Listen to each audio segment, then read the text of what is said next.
Physicians Weight Loss Centers, and today is Thursday, September 24th. We're in single-digit days now on our way marching to the end of the month next Wednesday. These are our headlines: lessons learned, franchise regional meeting core elements, and how to rapidly move results forward, what to focus on.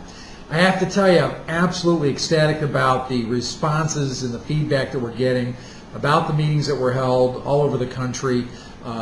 More importantly, the results that have followed those meetings. That's the thing I'm most excited about. We're getting a lot of calls, Emily, Laurel, and myself, about fine-tuning the elements that were discussed in the meeting. So we're going to give you a general meeting overview of a lot of the things that we'll be continuing to focus on. In fact, I've got some additional information that will follow tomorrow, but here's a general meeting overview. First of all, we recognize as a group that we need to run our centers like sales organizations. We already know the programs and the products are sound, and that is defined as being sound, durable results that our clients achieve. They themselves demonstrate the effectiveness of the programs and the products. It really comes down to this: you need more clients. We need more clients as a company. We need to save more lives and make more money. So where do we start? First place is to hire properly. A lot of you already have the right staff. You've got the right staff with the right stuff. So it's really an element of fine-tuning your staff. We've got to make sure that we follow the guide to recruiting your top producing sales force and recruit based on that guide and the parameters of that guide.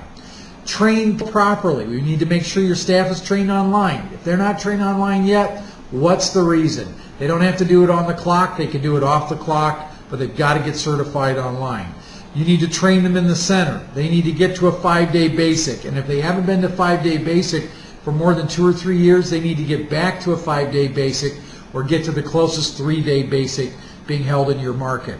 We need to establish minimum performance expectations. When it comes to lead generation, how do they manage the lead box, and how do you quantify what is successful and what is not with the lead box?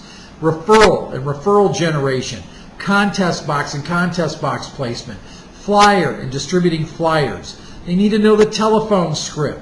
They need to know it inside and out. Remember what we said at the meetings. Statistically, hands down, centers that know the phone script have the higher grosses. Centers that don't know the phone script have the lower grosses. We need to make sure that you role play that phone script relentlessly every week. Observe and give feedback to your staff every single week. Maintain an 80% close rate on the phone. 10 people call in, we should be setting appointments with no fewer than 8. On outbound warm calls, that's another conversation we'll have another day. Those numbers are a little bit lower. Appointment quota. Everybody on staff for every 8 hours worked, or fundamentally we could say for every 2 hours worked, 1 appointment needs to be set for the next day. Not a week from now, not 5 days from now, not 3 days from now. 4 appointments a day for the next day, or what it really breaks down to is 1 appointment for every 2 hours work. That can be same day appointments as well, or next day. We need to confirm all the appointments. The morning appointments get confirmed the night before. The afternoon appointments get confirmed the day of. You should have no less than a 65% show rate. Presentation quotas, 2 per day, minimum. No ifs, ands, or buts, and that may be low for some centers, because I know in some centers they have to do as many as 3 and in some cases as many as 4 a day.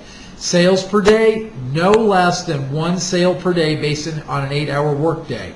1 sale a day, and that doesn't necessarily mean we accept a 50% close rate. We should have an 80% close rate on all presentations. 80% close rate on the phone, 65% show rate, 80% close on our sales. 1 sale per day minimum. And that does not count restarts. Let me repeat that. That does not count restarts. Those are gimmies and laydowns. Your program and product split. As someone who works for you, 60% of my revenue should come from programs, 40% should come from product. The program revenue, what should I be generating? I should be generating 8 times whatever you're paying me. You include taxes and benefits and anything else that's in the mix there. 8 times payroll. Now, to figure out in terms of program revenue exclusively, 8 times program times 60%. Because if 60% of my revenue should come from programs and 40% from product, I should be at 60%. For product revenue, same thing. 8 times staff payroll times 40% to make sure that I'm living where I should be. Production per payroll hour, bottom line, is 8 times whatever you're paying me in total. If you're paying me $100 an hour, I better be producing $800 an hour. You get the idea. Clients, no, not paying anybody $100 an hour, but I can do that math easy in my head. Clients counseled at least 25 per day. It is unacceptable to have 3 people on staff or 2 people on staff, and between the 2 of them only counsel 25 people. So it's 25 per person. Average production or product sales per client, whatever 2 boxes of proteins are, 2 boxes of supplements are in your center. Somewhere between 38 and 42 bucks. In some cases, it's even a little bit higher than that. Flyers, 200 to 300 per week. Contest boxes maintained, 15 or so. Now, you may be wondering, what can I do to get my staff all in a line with what they ought to be doing? Well, we already talked about it in the meetings. It's the daily diagnostic report. And watch for tomorrow's Pwlc news, because you'll be getting the complete instructional guide on the daily diagnostic tool, how it sets up, how you complete it, how you submit it, how we're going to analyze it, and what we're going to do with the good news that's on it. That's your roundup for today. Have a great day, everybody.